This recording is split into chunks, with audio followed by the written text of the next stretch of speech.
plant sets all. I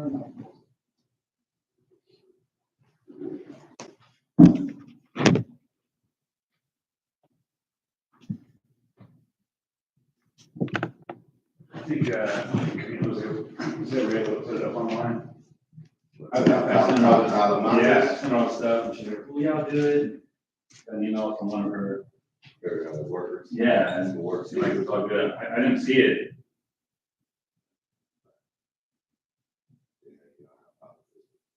I know, but I've been checking and haven't seen nothing.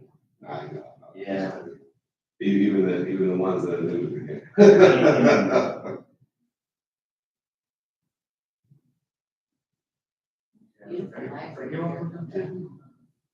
Is that? I was like, you're welcome to come too. Hey man, I like how much you go get. Yeah. Yeah, I do a little bit more of that though, but like, I was talking about it's like, where's really safe now, You know, they give you a day. You heard it here, so. Yeah. So, he, like, Fresno based. Uh-huh. I was trying to get him for this. I think maybe Jesse or Matt was, how about yourself? Oh, Matt, yeah. Yeah, and I saw the website, there was just a number there. Maybe that's probably just introducing you. Google Voice or whatever, yeah. He just answered, hello. Hey, Mr. Sharp. Yeah, he would have done. I think he was looking for, Like my name's Pete, I'm a big fan. I think he was Long kind of time like, listener, first time he call. hoping to be featured. I get that, but he's probably done like 40 years of, like his wife in the background, you know what I mean? Just wants to have a peach or something. I don't know, here, so. You might not, you never know. That's oranges. You like oranges? Thanks, Paul. Right.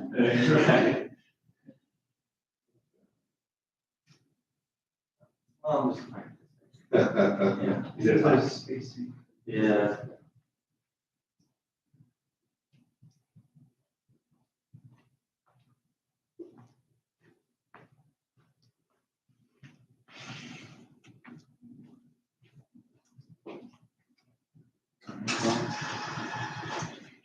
So, do you like you go first this time? Okay. You both have a preference as to when you go? Whatever you want. Okay. I'll say your preference. Say what? Your preference about when you go? Not really. Towards the end, just like.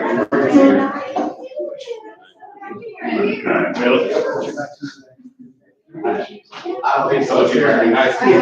Nice to meet you. Yeah, I think I'm gonna discuss it off the flyer. It's all right, man. That's it, last night I didn't speak to you, but. Names, what are names? All got different names.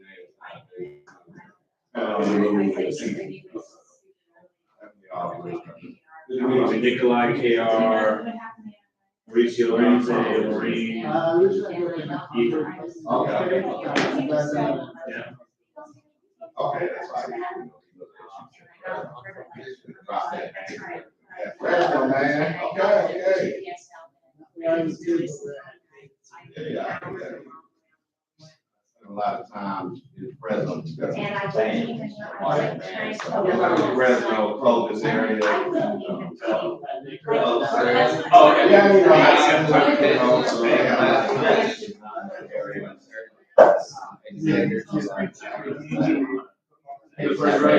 Yeah. March, man, Jack.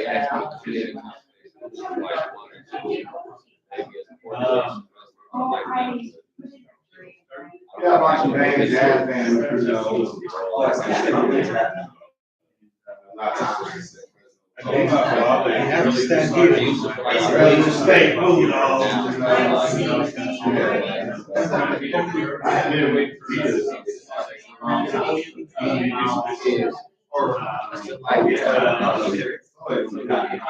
It's the easiest thing to do.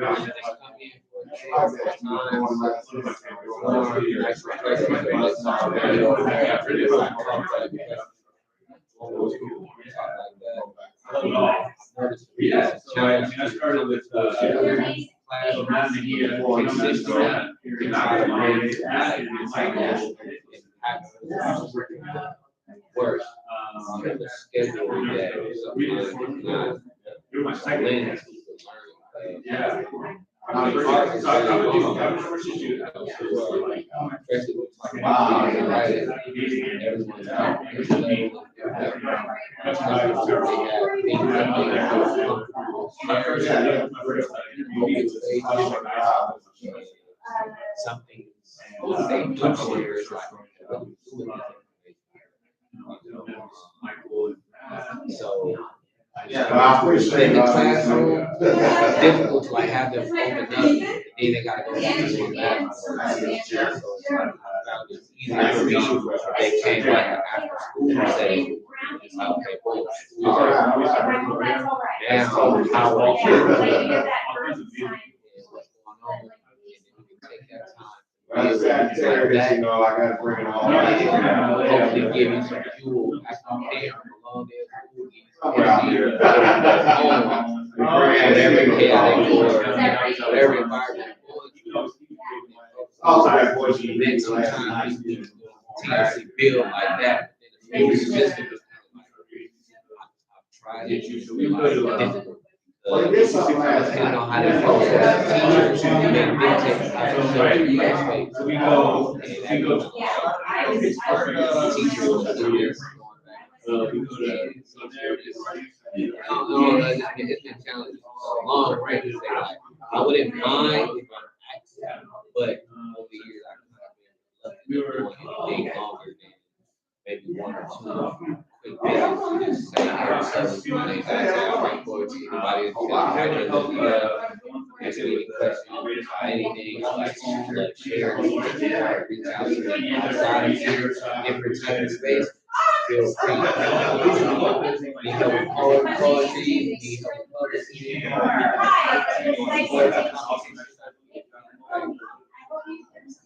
Class, all things allow have to help transfer my whole school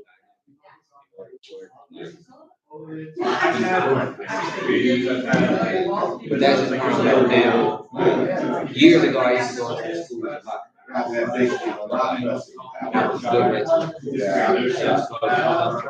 was good mental. Being a big system. Yeah.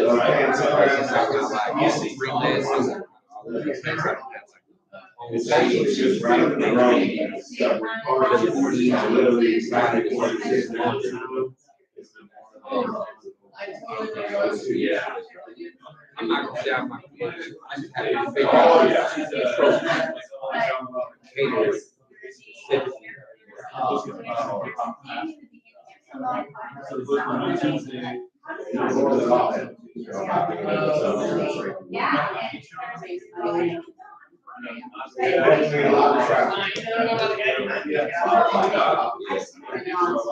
I live like 12 minutes away. I've seen the power Now, you know, that family around me, it's like, of product of it. Create that type of space. you want it, like, you get a little, You have like even in a space like this where you're trying to be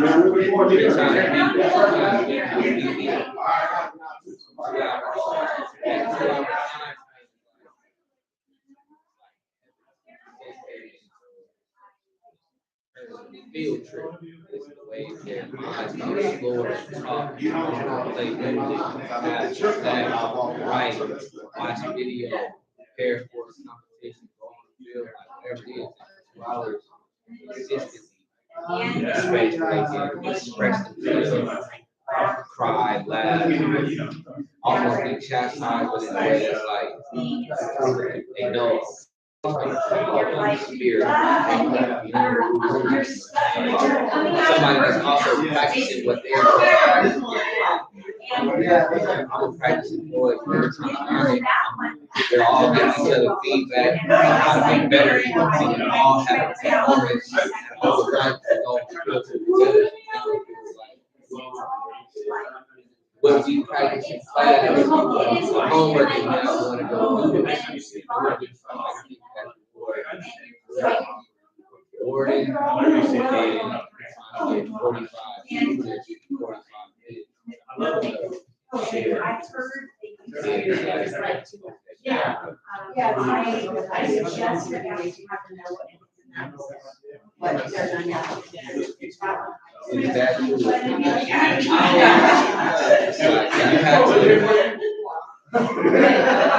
You gotta feel trust. Sounds great. It's come in for things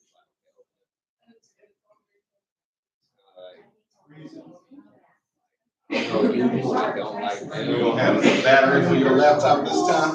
I don't know. We'll see. I mean, if it gets a little squirrely, you always can put something in. There's some footage out there somewhere of Jesse just talking to his computer like last night. I know, I was like, and last night I thought I was like talking too loud. I was like, damn, I'm talking too loud. You gonna turn me down?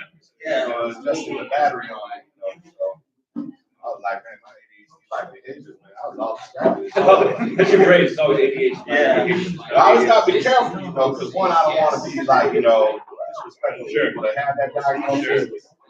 In my psychology training, the first thing they tell us, you're not a doctor, you can't diagnose. Okay. So if you read any of my psych reports, you see anything my feelings with my students with special ed, eligibility, I always say like autistic, like ADHD, like, yes, they have a diagnosis already from the outside. So, yeah, they have it already. And I'm just saying, oh, it's just autism or whatever. Never hear me say like, yeah, it's like that. Just because they're like, because you never know. People are pretty particular like that. Yeah.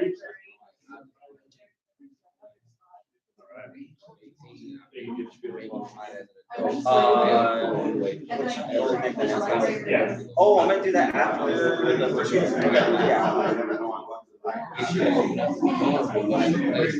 All right, folks. We get started here.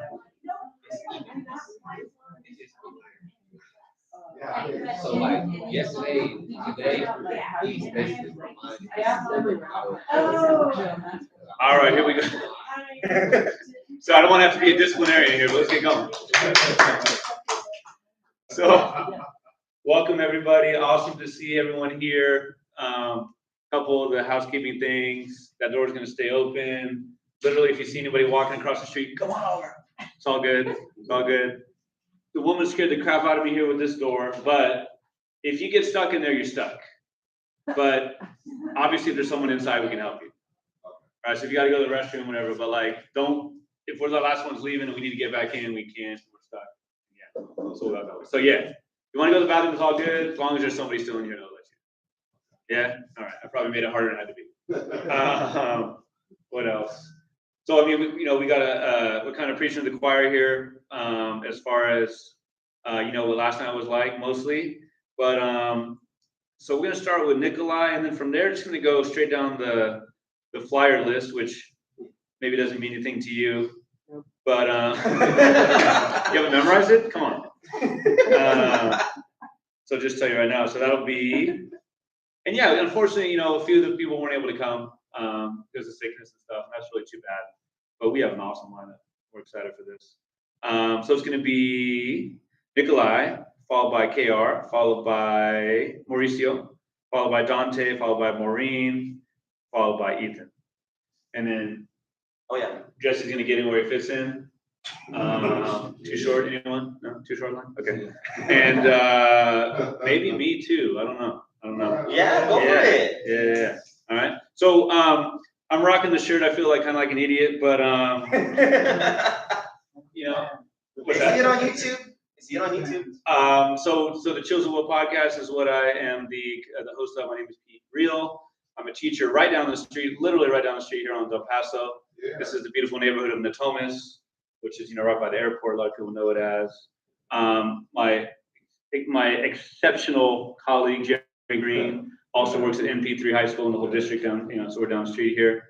But I teach English and Spanish, and I do the Chills of Will podcast. You can look for this logo, which I may or may not get sued for. I kind of found it online. I think it's all good. But the Chills of Will podcast, Apple Podcasts, YouTube, Spotify, thank you, anywhere you get your podcasts. This week I got coming up, so I've had Dante Clark as a previous guest. I've had Ethan Catania as a former guest. And I look forward to talking to some or all of you. You're all welcome. What else? So this Tuesday, I got one coming up with Somia Krishnamurthy. She writes for XXL, The Source.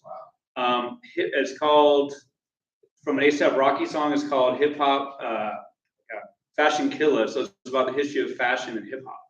She got like the sign off from like Slick Rick, like all kinds of like, so I'm looking forward to that one. Her book's coming out on Tuesday. The one that's out there is Ursula Villarreal Mora, who's out of San Antonio. She has a slim novella type short stories that are like so unique and so good. I've had, Disha Filia, I've had Jess Walter, I've had Jeff Pearlman, if you've ever watched the HBO show that just got canceled, Winning Time, the Lakers one. Oh, yeah. He's the one who wrote the book. Oh, wow. Right. So it's just been awesome. Everyone's been so good to me. My thing, I think, is that I'm not afraid to get a no. I'll email, I'll call. I've gotten my no's, but sometimes I've gotten a lot of yeses. So hope you check it out. I'm nowhere near the writer as these folks here tonight. I try to write a little bit, but I think that I just bring a passion to literature and reading that hopefully rubs off on the listener. So I hope you can check that out. But you're not here to see me. You're here to see, first of all, okay, with a very short and to the point, but an awesome shirt that says something to the effect of read more poems. Read more poems. Yeah, right. And that's Nikolai Garcia. Sorry, I just lost my page here. Nikolai Garcia is our first reader. I want to thank the non-existent Sacramento Public Library folks for letting us have this space as well. Okay, all right. It says 6 o'clock, I'm out. Card swipe. Yeah. So, looking forward to this night. Thanks so much for those of you who are visiting, for the crowd here. And let's do this. Nikolai Garcia grew up in South Central Los Angeles, works in East Hollywood, drinks in downtown LA, and has been sleeping in Compton for 15 plus years. His poems have been published in Huizache, Cultural Daily, Sad Girl Review, Razor Cake, Latino Book Review, and various other journals and anthologies. His first chapbook, with the awesome title of Nuclear Shadows of Palm Trees, was released by DSTL Arts in 2019. He is co-host of Trenches Full of Poets, which I believe we'll hear about later, which is a reading series in Long Beach. Let's give it up for Nikolai Garcia.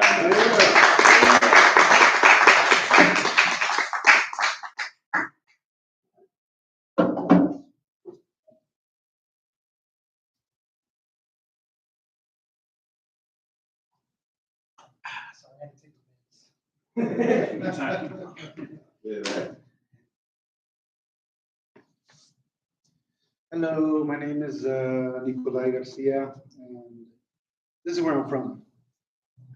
The fight was scheduled to start shortly after the last bell rung, about a block behind the campus, where neighbors wouldn't care about the ruckus. The challenger was an enormous girl, heavy with anger and fists shaped like rocks. To this day, they are the biggest person in history to ever be enrolled in 7th grade. Her opponent was a petite girl named Susie, who was thinner than a toothpick and who no one believed had any sort of chance against that mountain of a girl. No one remembers the reason for the fight or who instigated it. The only thing people remember about that day was the way the sun smiled down on South Central, providing Susie perfect lighting, hair shimmering, teeth glistening, a twinkle in her eye as she sat on top of that other girl, punching her head into the concrete.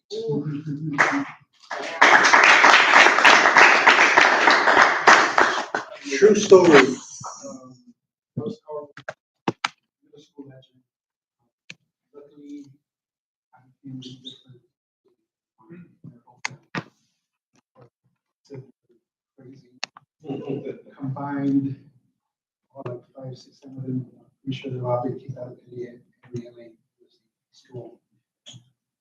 This is ode to East Hollywood. I used to work at a nonprofit in Skid Row. Now I work at a nonprofit in East Hollywood. I wrote this like, I don't know, a year, a few months after I started working there. East Hollywood, that lesser known Hollywood. bordering the neighborhoods of drug use and depression. It means no stars, not in the sky, nor on the sidewalk. East Hollywood, a blunt wrap package left in the bushes, a used condom near the 101 on-ramp, a half-eaten taco left out in the sun. East Hollywood, you are all the evidence from last night's vendor. East Hollywood, where the aromas of pad thai and shrimp fried rice meet clouds of kush as you turn a corner, hearing someone say, "It smells like California." Speak Armenian to me, East Hollywood. Tell me why your palm trees look like they are fleeing west, and why the deer from Griffith Park don't venture out onto your boulevards anymore. East Hollywood is the carcass of a stadium-sized department store on the corner of Sunset and Western, left to rot before it could be completed. East Hollywood, you are a prostitute on her day off, a homeless youth with a new pair of Jordans, my last $2 spent on a lottery ticket. East Hollywood is Bukowski drop classes from LA City College. East Hollywood, even white people won't gentrify you anymore.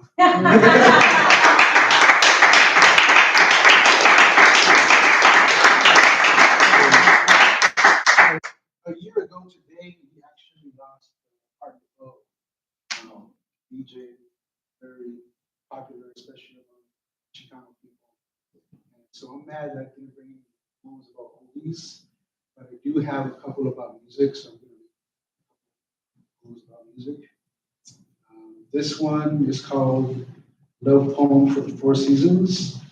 It's an expressive poem after Wendy Red Star's Four Seasons, which feel free to Google it. It's four very colorful, very awesome photographs from this Native American artist. I love you as the earth dances around the sun, no matter where the North Pole faces. It doesn't matter that wolf and deer are watching. On a Pendleton blanket laid down in the woods, I love you. I don't romanticize you. In your rainbow regalia, I see nothing fake about you. During autumn, you're a certain dark thing, not one with nature. In these hands, your scent will be respected. Your crow name is always smiling. Against winter snow or summer rain, your brown skin shines. By the river, I sit next to you, contemplating spring, and with my brown eyes, I adore you. I love you as a response to history and colonization. From a reservation in Montana to rice terraces in Luzon, our lives overlap like the weaving on an Apache burner basket where my heart is now resting.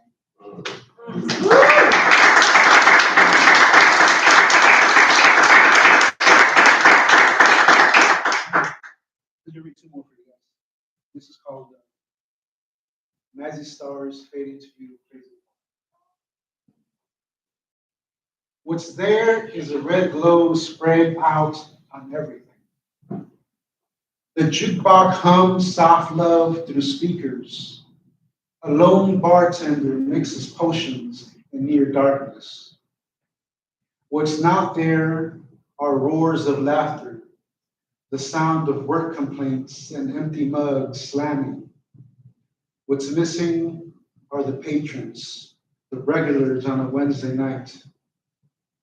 In a corner booth, a man and woman sit, guarded by an entourage of empty glasses. What's missing is her partner. What's missing are his insecurities. So her hand inches closer to his. Their fingers hook and trap each other, entangle, hold. What's there is not spoken, not whispered. What's there is reflected in a shot of whiskey and the last call plea from the bartender. In a neon sign flickering like a heartbeat, and in the voice of Hope Sandoval as she sings, I think it's strange you never knew.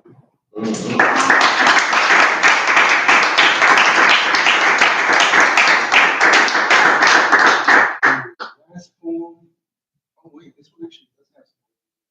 Oh, cool. I don't usually read this one ever, but since we are in Sacramento, we'll make the exception. By the book. Yeah. It's called A Long Drive. Wake up from a dream you can't remember. Your heart is compass. It points north. You obey. Climb into an old car painted by heat and smog. You fumble with a pack of cigarettes before turning on the engine. Soon, hands and sweat are attached to the steering wheel, and you're on the I-5 to Sacramento. Cruise through the San Fernando Valley. Think about a woman, the affection in her voice. Taste the galaxy on her ears, the dead leaves in her eyes. Remember a couple of days as if they were weeks. Remember one night as if it never ended. Somewhere in the San Joaquin Valley, the sun is an oppressor, and the smells of grapes, asparagus, and apricots become a permanent salad in the air. Pull your car over, vomit on the side of the road. Tell your heart it's an idiot. Turn the car around. Start driving back to Los Angeles. Somewhere up north, a little girl is happy to have a mother to help with math homework and love only her and nobody else. For you, there are only miles ahead on an interstate built into darkness and songs of lost love coming from an old station. Thank you.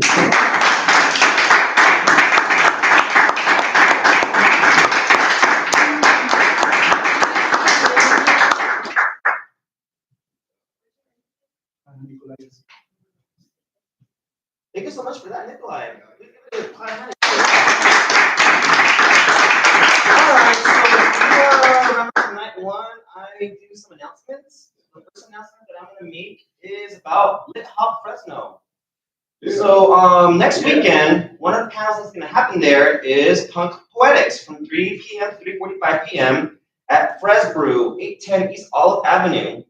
And the features for Punk Poetics are Jennifer Soria, Dowdy, Nikolai, and Solana Concarne, who read last night. 4 Latinx readers from throughout different parts of California will hit the stage to unleash rage, politics, fashion, and sound that are the DNA of punk rock music in the form of poetry. Expect stanzas filled with nostalgia, DIY ethics, a furious soundtrack, and loud energy from these punk-turned poets. All right, so I'm going to give it to Pete to call the next reader.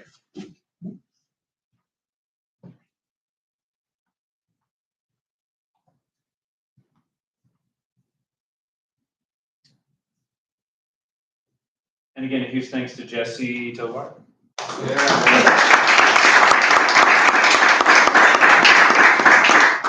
Jesse does it all.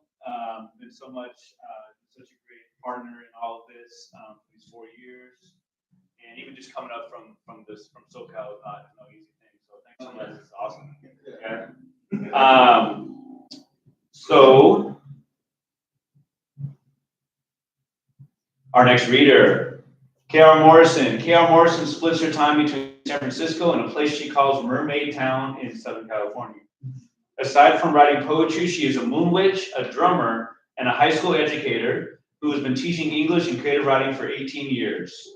Her first chapbook, Cauldrons, was published by Paper Press Books, wherein she received a pushcart nomination for her poem called Her Altar. Morrison is featured for various podcasts and curations. Her poetry appears in various publications, most recently in the Beat Not Beat anthology, published by Moontide Press. How about a big round of applause for KR Morrison?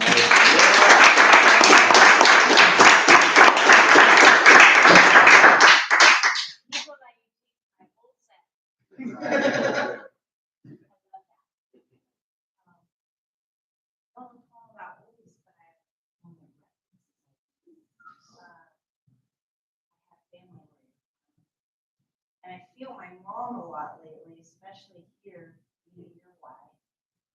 I'm gonna read her altar. So, see, my mom passed in 2015, and I have been building her altars ever since, up at Garfield Square. And prior to that, I was just parading, but once I lost her, I went big. And I wrote something for her about that. So this is called her altar. Your pictures come first, cascades of you that testify. Language can't touch what a pirate woman weathers and braves. Her Grand Canyon narrative hiked so ordinary souls can stretch, bleed a little, digest. Then come your favorite things, Supreme's records, your Lakers t-shirt, Chevrolet, steak and eggs, Folgers coffee and wild turkey, your sacred trail of tears. Around moonrise, candles converge, a bone echo of your voice returns. Lost daughters come, thirsty for a nest. A broken man, he lost his mother. I watch his tears rest in your sunset hands. The smell of motorcycle engines, polished oak and gunmetal wrap around him like a moon blanket. A little girl climbs inside portraits of you. Is this your mom? She asks. Her questions kiss your paintings and photographs. My grandma went to heaven too, she adds. She declares her Muerta dress. I stitched it myself on my mom's sewing machine, she says. Her brown eyes fastened to you. I retreat to all those costumes you handmade for us kids. My brother a clown, my sister a Cherokee warrior. On Hallows Eve, I visit those sandbox visits, a sad child's playground. Rusty swings chained to first love lost. I hated the world didn't get along with you. It's not done. Sorry, boss. My pauses. That would make her laugh. A policeman clears his throat, a cold disruption. Ma'am, it's time to break down. Pack it up. Time for you to go home. Home. My eyes find calloused hands wrapped around a flashlight and a gun strap. Bury home on wounded knee. Your countless evictions, a rental, an emotion, a relationship. I blow out the candles. I say goodbye. Like leaving you on weekends, an ache looms in my lungs, outweighs me. I collect you, pictures and offerings, as if I'm packing a lifetime of our conversations. I feel our mother moon hold me as if I am a foster child. My new address, All Souls Day. Yeah.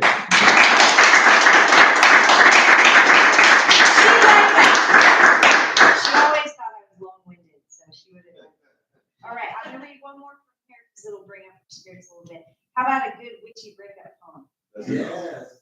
It's called Rune. It's Halloween. It's Gothic, yes. Yeah. Rune's Rune.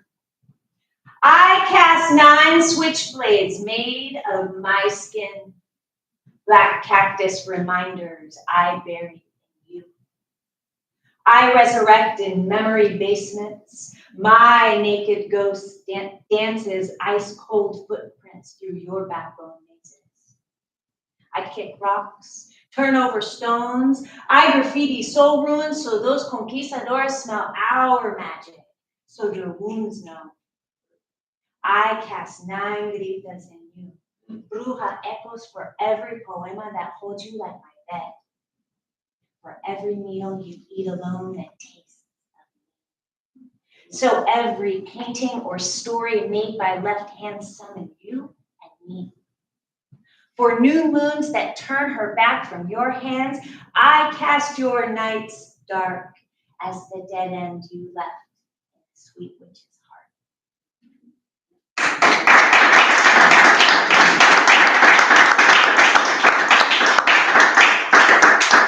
Now I'm going to read one about grief. Ode to grief. I took this amazing workshop with this writer in Oakland, Cassandra Dollett, and we read Laurel Chen, and then we read Gwendolyn Brooks, and so then I wrote this as an after. Grief is an army of women with dragonflies trapped in their uterus. Grief screams, stop with the love and light. Let her burn like wildfire without the end.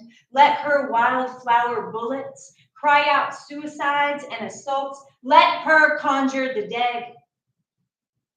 Grief says, slow down, stop rushing. I have messages, a poem waiting for you in the flame, where words are still plotting the great rebellion. Words like an army of stars ready for spring's takeback. Grief hides in courage's pockets of a latchkey child. Grief is an old man's engine oil, too pissed to die alongside everyone else's season. Grief is a dandelion that sprouts from graves, sorrow grazing in scalding soil, searching to enlist an exhausted lover's poem, a last gasp. I want to not want to die.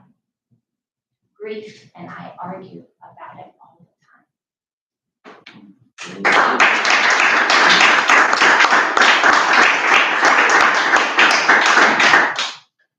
really happy my homegirl is here. I've seen it, so it's pretty. Yeah. It's called Suffering Pretty. Funny how the struggles make us prettier. How our eyes open wider when hearts stretch apart. How our lips plump tougher for kisses left for dead, fossilized in the heart. Shoulders, they highway south, down a waist, over hip country, harboring words tired of our mouth. Curves carved by words said and what we fail to say. An abyss of wounds bled and life unborn, loitering in the ink of a worn journal's pen. What becomes of our fists? 2 bloody wounds of swollen knuckles harboring secrets from our wrists. Stomach riddles of clenched wounds bred, aborted, shed.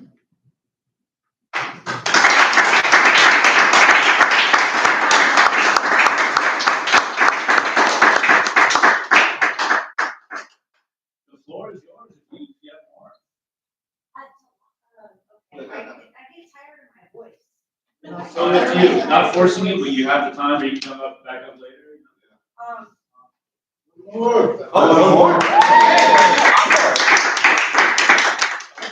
Okay, I write a lot about women.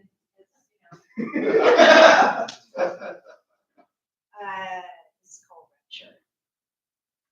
I belong in the rupture, in the unraveling where women cut their wrists, jump from cliffs just so she can explode, just so she can find herself. I am born from wounds of a woman's rupture. My aching bone in her hands, a curandera said I was born with cuts in the palms of my newborn hands. From mama's sorrow, her fist fights, her assaults, before I cried, before my first breath. When does a poem become a woman, a rupture, demanding she disrupt the story, sever this bloody, ugly scripture? When does a woman become a poem? unlocking life's exhausting rhyme schemes, repetition scheming, the scream of her skin burning. I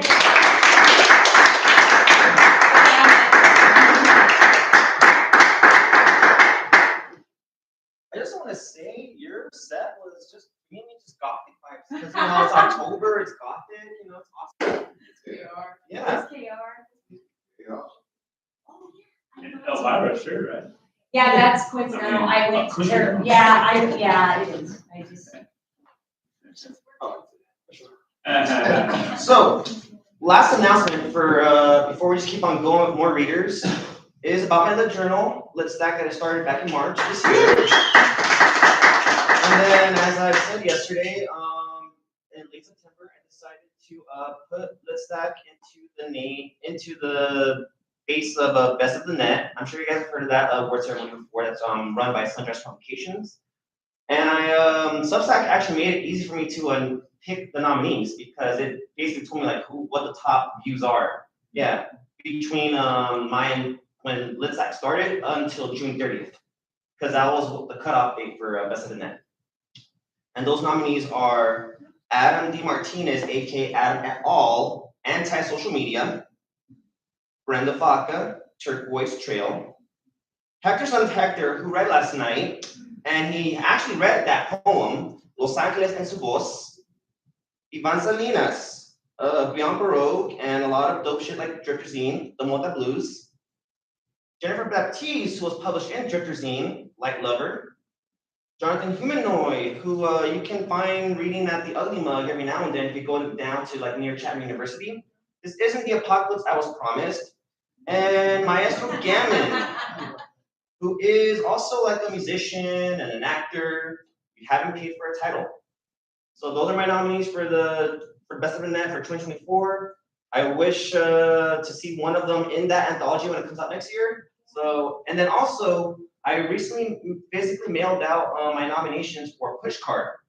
And that I will announce in December because the deadline is December 1st. So yeah, I'm gonna pass it back to Pete to call the next reader. Yeah.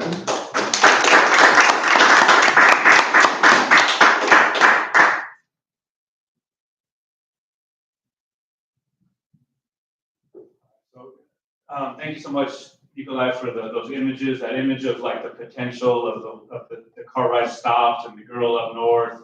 That image really stuck with me. Thank you for writing about grief. It's obviously extremely hard to do in the physical way and hard to do craft-wise. And there's some strong images. The idea of collecting was it's going to stick with me for sure. Our next reader,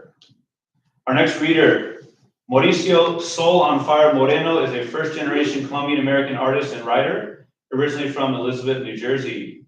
He moved to California to fulfill his life mission of being a writer and sharing his and others' stories to bring readers closer together and heal the world.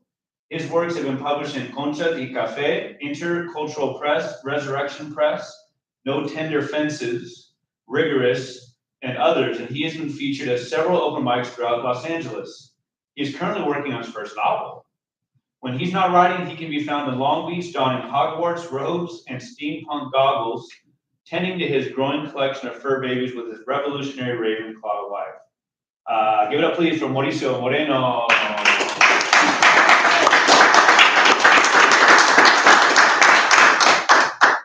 Thank you all for having me. What's up, virtual world? This has been like a synthesis because I had it set, Nikolai changed it, and now KR, thank you. I was about to say JK. KR changed it too. Thank you for talking about it. And Nikolai always complains that I never have poems about New Jersey, so I'm going to start with that. And this is where I'm from. And it's called Origin of Feces. I'm from the gutter. Dime bags and styrofoam plates adorn the concrete paradise of my iron jungle. I'm from broken down beer boxes and squeezed lime rings. With their purposes fulfilled, they return to their sewage sanctuary. I'm from pumped iron and guilty wafts of missed desires, salty conjurings and past transgressions. I'm from muted screams and full bars from my foremothers, their royal blood spilt on raped land where my roots reside. I'm from the brick the mason refused. I'm from the cold stare of fallen angels, banished from paradise and obliged to find fulfillment in whiskey glasses. I'm from the mother who stood in detention centers at the border and chose dancing with her son over $1 million settlement check when her back was shattered. I'm from the father who poured his soul into plaster, pulverized his bones into foundation, and cried tears into every daily special on his menu, becoming one with his shame. I'm from the crack in the foundation and streets littered with blots of tar and flyers promoting salsa nights. I'm from the bottle of Blue Moon and a case of Modelos, a bouquet of broken glass, vines of splintered wood and debris that chose to leave this poor city. I'm the product of procrastination and hope, inner ramblings of restlessness, the final gulp after last call. Mm.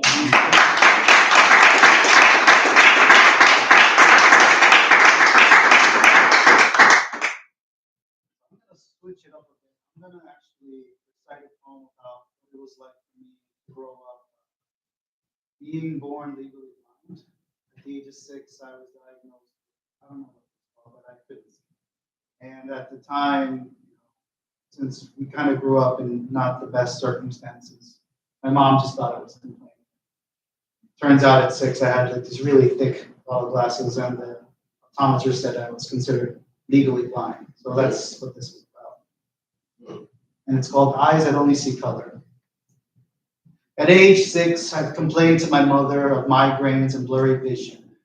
She didn't believe me until my teachers complained about my squinting and failing grades.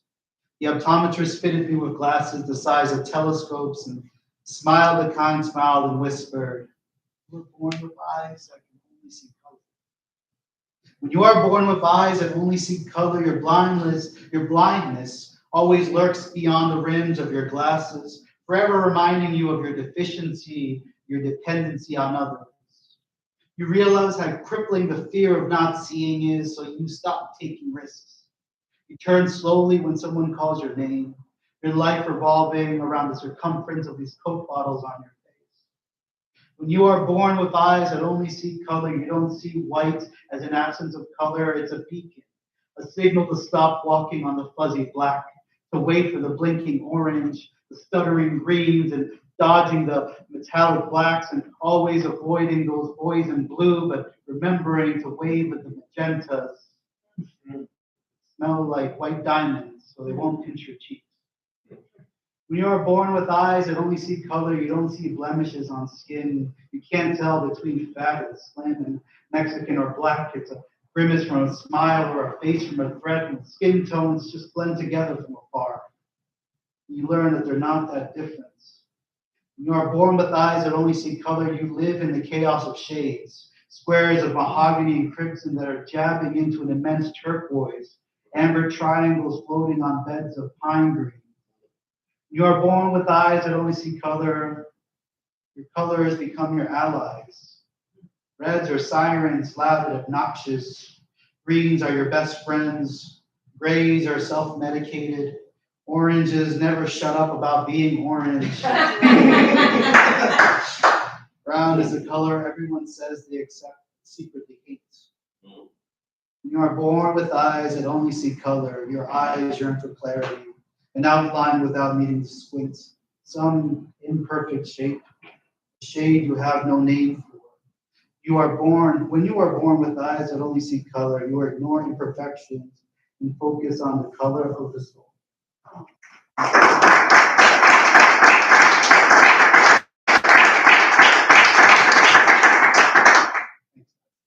I'm going to talk about grief. Just in August, my stepdad passed away. And lately, I haven't been able to write anything that isn't related to him. But this piece actually came before that.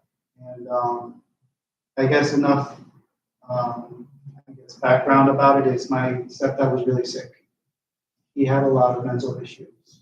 And He treated those with self-medicating, with smoking and drinking, real man's man, and that's what this is about.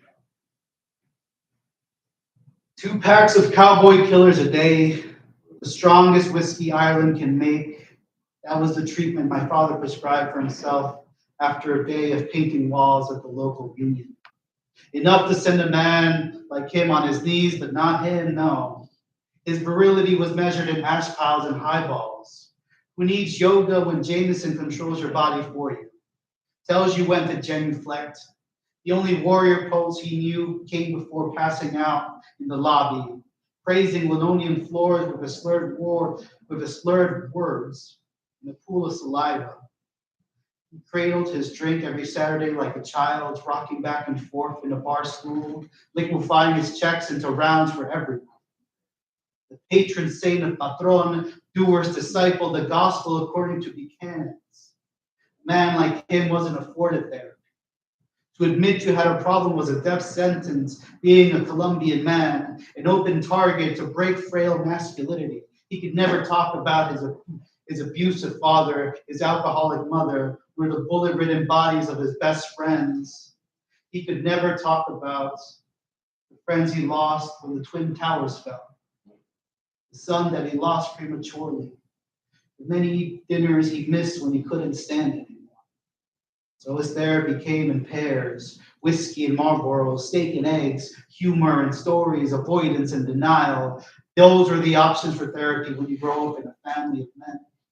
Liver failure and lung cancer were better alternatives than seeing a shrink. Like many Latino families, fathers suffered in silence. They hide behind their desk or bury their sadness in their toolbox or drown their woes in whiskey or burn away their fears through cancer sticks because that was what men were taught to do, to be silent, to never shed a tear, only at funerals, maybe at your daughter's wedding. But today, my father weeps. He weeps because he has no ego left. His right leg amputated. His arm permanently bruised from a dialysis machine. His body withered. Husk of the man I love. Can't help but wish he had the chance and the want to ask for help. He had put aside his pride and agreed to admit he was not okay. That it was okay to not be okay.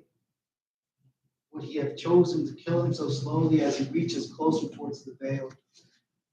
That he had let his love for us outweigh his need to be seen as strong. Before the self-harm, before the suicidal thoughts, if my father went to therapy, would I have gone earlier? Would I be writing about what to do instead of what not to do when you're depressed? Would I even be who I am if my father didn't suffer first?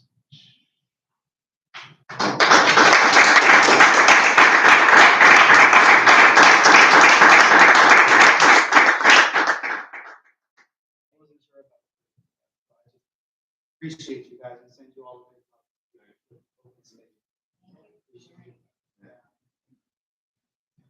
I'm gonna go a little gothic because it is October.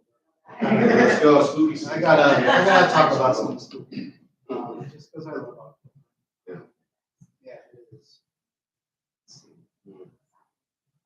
Oh, are there any like really religious folks in the house? Yeah, but they're okay. Okay. Yeah, but it's Okay. Because I have a It's really potential well trigger restrained. warning, because it is not the best, but it's called Ode to a Fallen Angel. I'll let you kind of figure out what it's about. So, it's gothic. Right. One fucked up thought growing into hate. One desire for love gnarled into tragedy. One mention of rebellion conjuring a destiny you never wanted.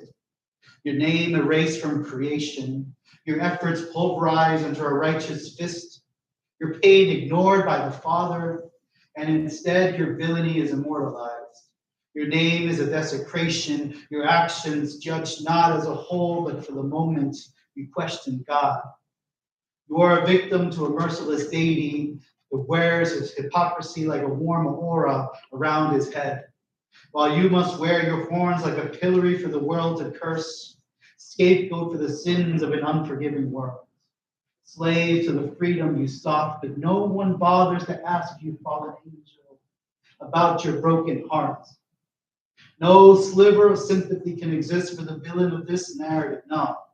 No one dares to question why God's favorite angel was never afforded the same forgiveness he promised the humans. No one cares to wonder whether or not evil incarnate ever asked himself, where did I go wrong? Okay,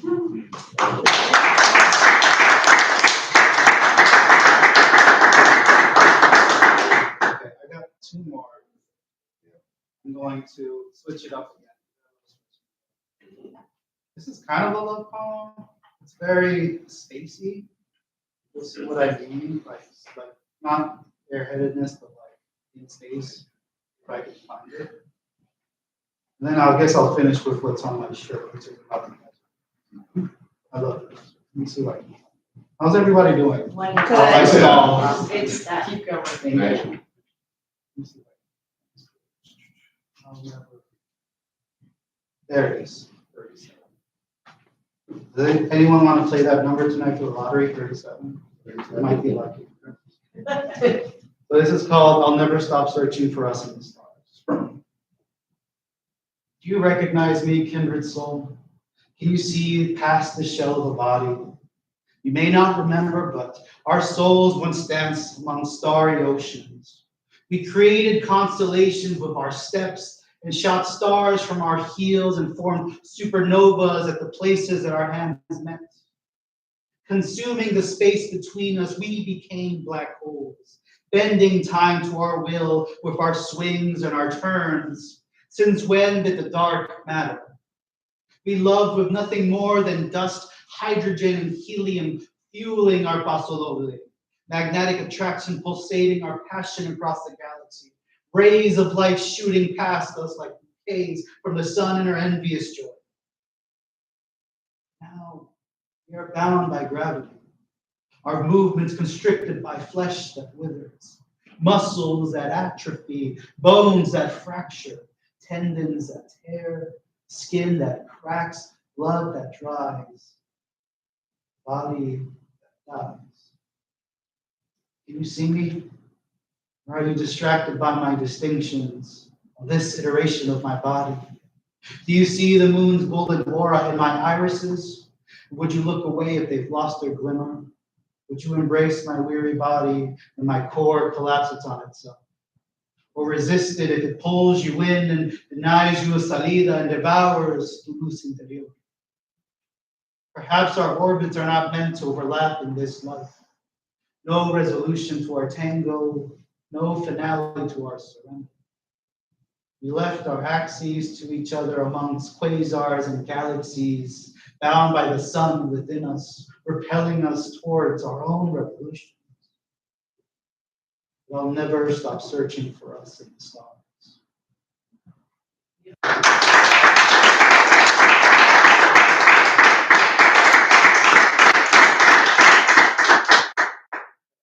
I'm going to finish with a poem about the desert, called Desert Wanderer. And just want to say thank you all again. I need to plug myself because people tell me I got a book. If you're interested, let me know. It's the quickest plug you'll ever hear. Desert Wanderer. The sands call my name. They remember my footprint and honor my sweat. I hike on soft sand without music, no interference from voices or beats. Her music is timeless, a silent chorus repeating, but the melody always changes. I take in breaths between gulps of water. I taste the wisdom at my lips. I trace the winds with my fingers, grasping memories of caravans and scarlet tunics. I feel my feet throb in their leather sarcophagi, begging for a break. Body cries, but my soul laughs. In this wasteland of pulverized rock and death, I see the strongest will to survive. I see the desert almonds, their tiny hairs capturing early morning dews. I caress the Joshua trees, their abrasive bark standing gnarled and proud. I hear the cactus rend their staccato of raspy notes echoing through the clear sky. I feel my ancestors' work, 1,000 hearts syncopated into one hum, their tears and scars becoming my own, their stories tied to mine, my existence held by theirs.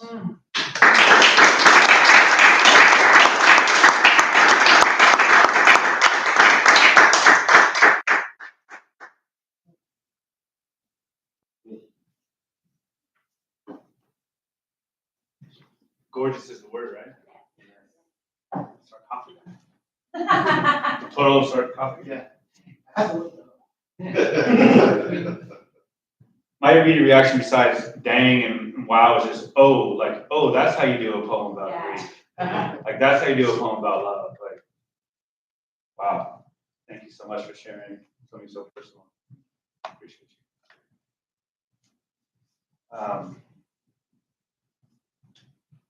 Can I read one?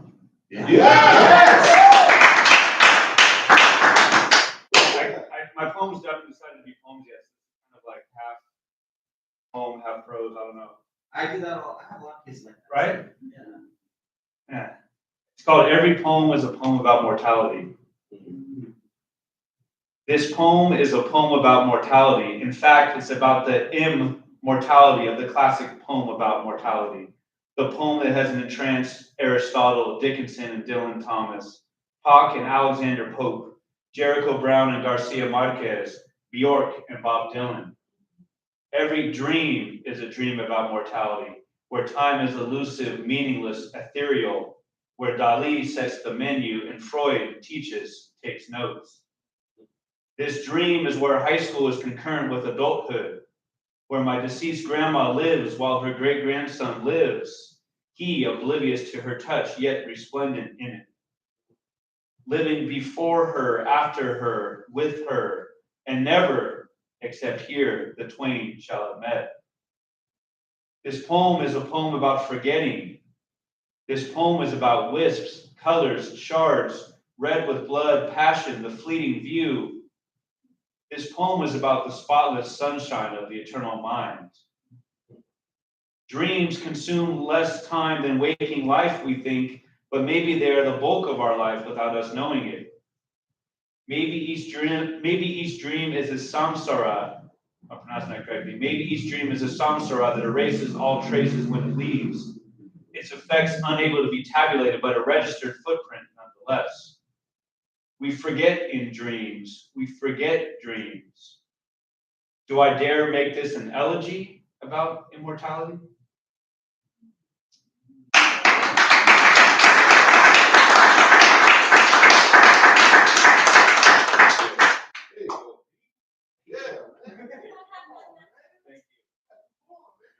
I got one more. Shoot. There it is. So you may have heard this before. If you've seen any of the virtual readings we've done. This one's definitely more prosy. I like a lot about this though. It's called The Death of Humility, an elegy in 6 parts. There's elegy again. The Death of Humility, an elegy in 6 parts. English teacher extraordinaire, he'd been down with the beat poets, dabbled at Oxford, knew Ginsberg, lived a life of writerly leisure in cafes and long talks about existentialism. His beard and pipe were accessories sold separately. His nom de teacher, imposed by decades of admiring students, was Yoda, and it was God. His critiques welcomed and reveled in. His red pen equally feared and embraced. We've been discussing Shakespeare, the hot day and impending bell frazzling our thoughts until a classmate, possessed by a demon who dared question our wise one, asked a question which eludes my memories all of these years later. Yoda's answer, though, emblazoned in my mind's eye. I don't know, he said. I haven't thought about it enough. I don't know, I haven't thought about it enough. Can you imagine number 45, DT, the orange man in the red hat, saying that? Laughing at himself? Pausing to think before babbling? Letting an expert talk without interrupting to give his own take? saying, I don't know, I'm sorry. DT went to a movie while his brother Fred experienced his own DTs and died that night in 1981. 3, humility is dead. It's dead, but like a coward, it dies 1,000 deaths. Humility died when 45 filthy rich off the backs of immigrants because the cruelty is the point. Called for heat rays at the wall, decried the rapists being sent from Mexico, said Norwegians good and Haitians bad. It died when your Facebook friend who slangs nutritional supplements became a parenting guru, dispensing advice for a small donation to his Dads for the Future conference. Only 7 slots left, register now. Humility died when your pastor friend, you know, the one who has a YouTube channel and paywall to serve his flock, told you how you should feel after your friend died and made a not so subtle plea for you to join his church. Humility died when those iced out prosperity gospel adherents vouched for 45's faith, promised his bond with God, and laid hands on him in the Oval Office while in his head he scoffed at the suckers and thought of Laura Ingram's rant about PC culture the night before on Fox News. Humility died with those manicured hands laid on top of him, the hands of snake oil salesmen who, with heads bowed in prayer to their golden God, live out their Old Testament fantasies and babble in tongues about being blessed while doing everything they can to hoard their blessings. 4, may I humbly suggest a favorite Bible verse for 45, that elusive favorite that he can never quite seem to put his finger on when asked. How about Matthew 5:5, blessed are the meek, for they shall inherit the earth. Or Matthew 19:24, again I tell you, it is easier for a camel to pass through the eye of a needle than for a rich man to enter the kingdom of God. 45, when asked about God, I don't like to have to ask for forgiveness. 5, in November 2017, the Navajo code talkers were honored at the White House. These men, their people judged dispensable for centuries, their land coveted, yet pretty much forgotten about in 2017, many of them in their 90s, hobbled in, some in wheelchairs. They had to listen to 45's unintentional speaking in tongues. These men whose very genesis was against all odds, and they looked baffled as 45 zigged and zagged and put a hand on the closest man to him, saying, you were here long before any of us were here. Although we have a representative in Congress who they say was here a long time ago, they call her Pocahontas. The gall of that man, these men who fought for a country who deemed them expendable cannon fodder, bowed their heads or looked up at Trump smiles frozen, and if ever there was a show of humility, it was in these gentlemen holding their tongues. I see now the image of Trump, the personification of patronizing, hand on the shoulder of Peter McDonald, president of the Navajo Code Talkers, and I see the perversity of a world where the humble are humbled and the shameless rewarded. 6, in a dream, I asked my teacher, my Professor Yoda, when did humility give its death knell? Is it dead? I don't know, he says. I haven't thought about it enough.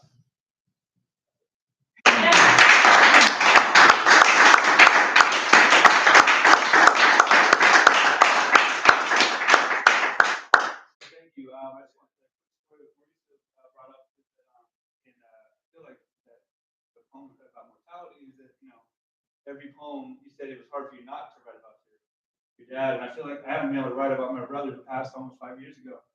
And but I also realized every poem was about him too. And so the image I want to leave you with is that after I read The Outsiders, which a lot of us have read, my lukewarm take of the night is that that's actually not her best. Her best was That Was Then, This Is Now, which is like the ending will just tear you apart. And I remember, so I gave it to my brother to read, and so he finished it, and he took the book again, and it was a very, very shocking ending. And he took and he literally threw the book against the wall. Literally threw the book against the wall. And he just sat there 10, 15 seconds, it seemed like an hour, just kind of like, And that's kind of like the ethic that I try to bring to it, just like, just to be amazed and wow by everything out there. Thank you. Thank you. Bathroom break, food break?